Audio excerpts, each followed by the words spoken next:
প্ৰাক্তন আছু নেতা তথা অসম গণ পৰিষদ দলৰ ভাতৃ সংগঠনৰ কেন্দ্ৰীয় সমিতিৰ উপসভাপতি মুন্না শৰ্মাই উদঙালে কেবিনেট মন্ত্ৰী তথা কলিয়াবৰ সমষ্টিৰ বিধায়কৰ ৰিপৰ্ট কাৰ্ড।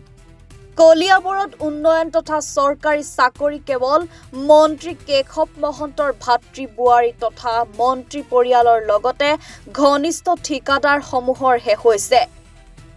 সংবাদ মাধ্যমৰ আগত ক্ষোভ উজাৰি সাংসদ কামাখ্যা প্ৰসাদ তাছাৰ উপস্থিতিত মঙলবাৰে বিজেপি দলত যোগদান কৰে মুন্না শৰ্মাই। আনহাতে বিগত ২২টা বছৰ ধৰি অসম গণ পৰিষদ দলত থাকি বাগানত ভোট বেংক হিচাপে ব্যৱহাৰ কৰা কেশৱ মহন্তৰ বিৰুদ্ধে ক্ষোভ উজাৰি বিজেপি দলত ৩ শতাধিক লোকক লগত লৈ যোগদান কৰিলে শান্তনু ৰয়ে।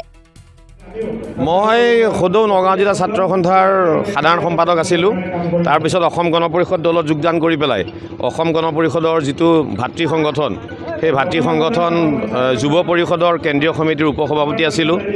কিন্তু মই যিটো দেখিলোঁ ইয়াত অসম গণ পৰিষদ দলৰ যিটো ভ্ৰষ্টাচাৰ, যিটো দুৰ্নীতি চলি আছে, এইটো মই সহ্য কৰিব নোৱাৰিলোঁ। মোক একো দিয়া নাই, মোক নালাগে, কিন্তু যিখিনি দুখীয়া মানুহ একেখিনিয়ে পোৱা নাই। মাত্ৰ ৮টা-10টা মান ঠিকাদাৰ আছে, আপোনালোকে সকলোৱে জানে।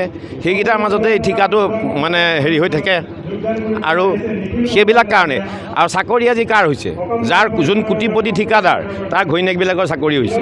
আপোনালোকে মন কৰিব, মন্ত্ৰী ডাঙৰীয়াৰ ভায়েকসকলৰ যিসকল বোৱাৰী আছে প্ৰতিগৰাকীৰে কেশৱদাৰ বৌৰ বাহিৰে প্ৰতিগৰাকীৰে চাকৰি।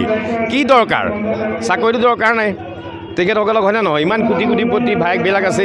গতিকে সেয়াকে সকলো ঠিক কৰি আমি ভাবিলোঁ যে কলিয়াবৰৰ পৰা এজন নতুন বিজেপি কৰ্মী জিতেন গৌৰ ডাঙৰীয়াক, যি দুবাৰৰ জিলা পৰিষদ দাৰবাগৰি সমিতিৰ আৰু আমাৰ কলিয়াবৰ জিলাৰ সম্পাদকৰ দায়িত্বত আছে।